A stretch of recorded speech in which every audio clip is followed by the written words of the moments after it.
Salam sejahtera, terima kasih karena bersama dengan saya di Nazilin Unity Channel. Pasti pengumuman polis ini mengejutkan Azmin Ali. Polis sahkan panggil Azmin bantu siasatan kes dedah maklumat PKNS. Wow, ini rupa-rupanya Azmin, sebab Azmin dipanggil oleh polis.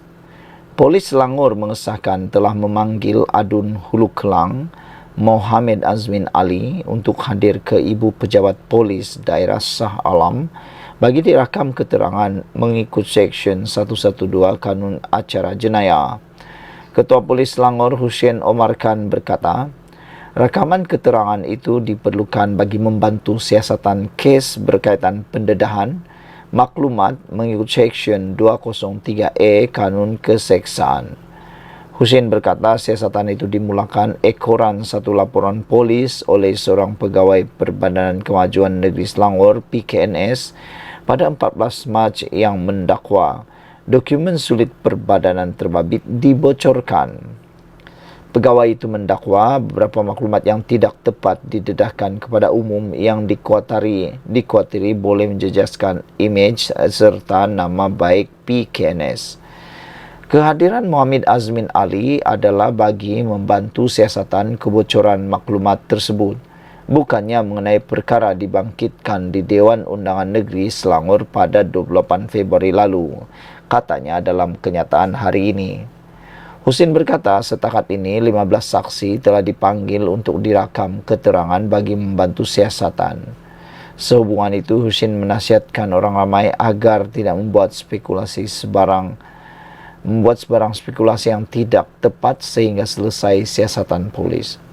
Terdahulu media melaporkan Azmin yang juga Ketua Pembangkang Dewan Undangan Negeri Selangor mendakwa menerima notis di bawah Seksyen 111 Kanun Prosedur Jenayah berikutan tindakannya yang membangkitkan isu rakyat serta pentadbiran kerajaan Selangor ketika di persidangan negeri itu.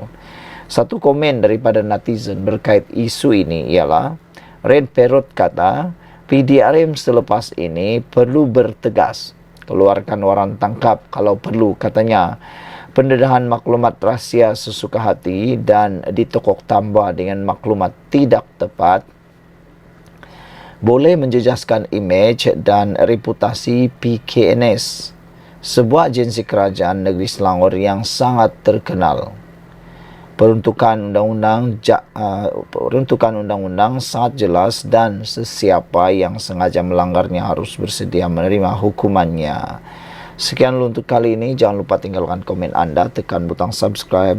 Salam sejahtera, terima kasih kerana bersama dengan saya di Nazilin Unity Channel. Ini pengakuan dan pendedahan Anwar yang ditunggu-tunggu oleh rakyat Malaysia.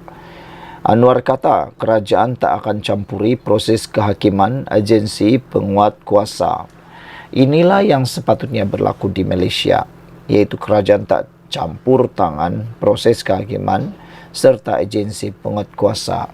Ini yang patut dilakukan supaya kehakiman berjalan bebas dan penguatkuasa juga bebas tanpa dipengaruhi oleh politik atau sesiapa juga. Kerajaan tidak akan mencampuri proses kehakiman dan memberi ruang sepenuhnya kepada agensi penguatkuasa seperti PDRM dan Suruhanjaya Pencegahan Rasuah Malaysia SPRM membenteras rasuah dan ketirisan hasil negara. Perdana Menteri berkata peranan Jabatan Audit Negara juga perlu diperkasa supaya tata kelola dalam perkhidmatan awam dapat ditambah baik.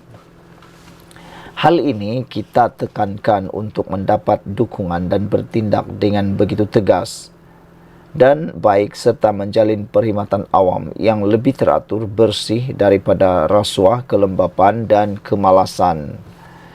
Mungkin ada yang memandang remeh dan anggap ini sebagai slogan politik, tetapi akibatnya besar sekali yang mungkin tidak ramai sedar. Kesannya berantai dan menjalar hingga ke bawah. Kata Anwar, yakinlah dan insya Allah kita dapat enteras sekiranya kita bertindak secara konsisten, berani dan tegas melawan rasuah. Daripada peringkat tertinggi sehinggalah serendah-rendahnya, kata Anwar lagi. Anwar berkata demikian ketika perutusan negara yang disiarkan secara langsung di semua saluran media tempatan malam tadi.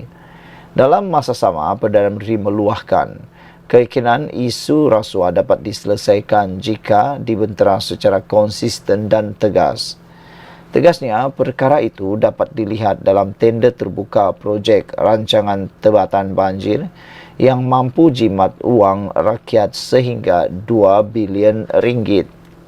Selain itu, jelasnya sindiket penyeludupan di pintu masuk negara oleh sekelumit kecil pegawai awam berjaya ditumpaskan yang menyaksikan hasil negara tiris hingga 2 bilion sejak 2017.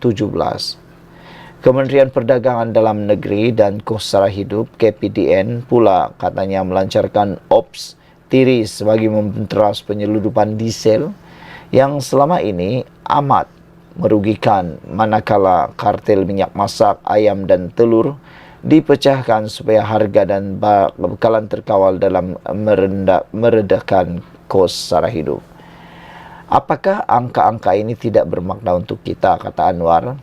Sekiranya dikumpul, ia dapat dimanfaatkan untuk menambah bantuan rakyat dan meningkatkan mutu prasarana rakyat, tambah Anwar lagi.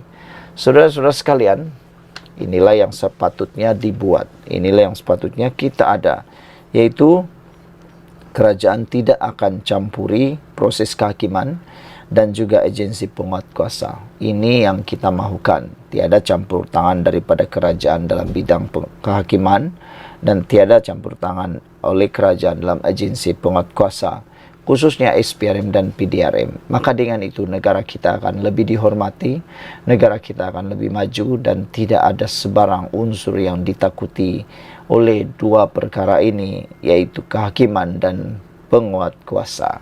Apa pendapat Anda? Sila tinggalkan komen Anda, tekan butang subscribe. Salam sejahtera, terima kasih kerana bersama dengan saya di Nazilin Unity Channel. Ini satu pengakuan paling luar biasa daripada Tun Mahathir, yaitu dia mendakwa tiada terima notis mesyuarat RCI. Sukar untuk dipercayai, tapi itu pengakuan Tun Mahathir. Tun Dr. Mahathir Mohamad mendakwa tidak menerima sebarang notis berkaitan mesyuarat Suruhanjaya Siasatan Diraja RCI mengenai Batu Putih, Batu Tengah dan Tubir Selatan yang diadakan semalam. Bekas Perdana Menteri itu berkata, prosiding berkenan dijalankan secara tertutup.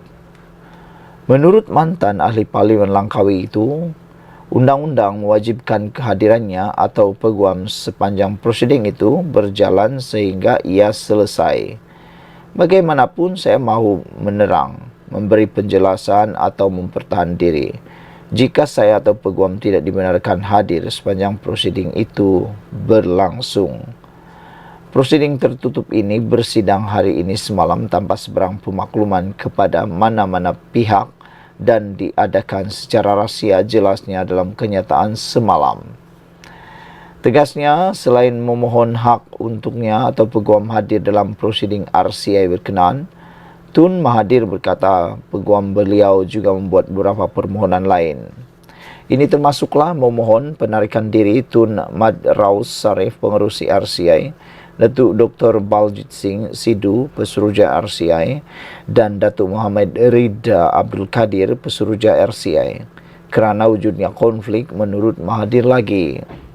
Mahkamah Keadilan Antarabangsa ICJ pada 23 Mei 2008 mengisytiharkan Batu Putih milik Singapura, Batuan Tengah milik Malaysia, dan Tubir Selatan menjadi hak kepada negara perairannya berada.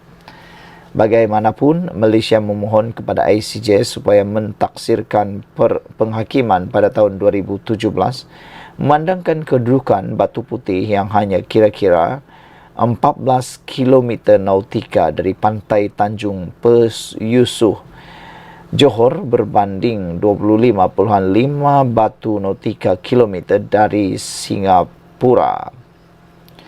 Pada 2018, pentadbiran Pakatan Harapan PH yang dipimpin Dr. Mahathir menarik balik permohonan semakan dan pentaksiran penghakiman Batu Putih. Antara alasan Tun Mahathir ketika itu ialah perjanjian antarabangsa adalah satu amanah dan Malaysia perlu memahaminya atau memenuhinya sebagai sebuah negara yang berdaulat. Menurut Mahathir, jika Malaysia tidak menepati syarat Mahkamah Antarabangsa, Indonesia juga boleh membuat tuntutan untuk tidak menepati perjanjian yang sama berkenan Pulau Sipadan dan Ligitan. Mengulas lanjut, Mahathir juga mempersoalkan prosiding RCI itu yang dijalankan secara sembunyi, sedangkan ia diumum secara terbuka dengan anggota kerajaan memberi pendapat serta membuat kenyataan terhadap dirinya secara terbuka sebelum mula bersidang. Dakwanya sejurus mengetahui prosiding itu diadakan semalam, pihaknya cuba menghadirkan diri dan mengemukakan beberapa permohonan dan bantahan.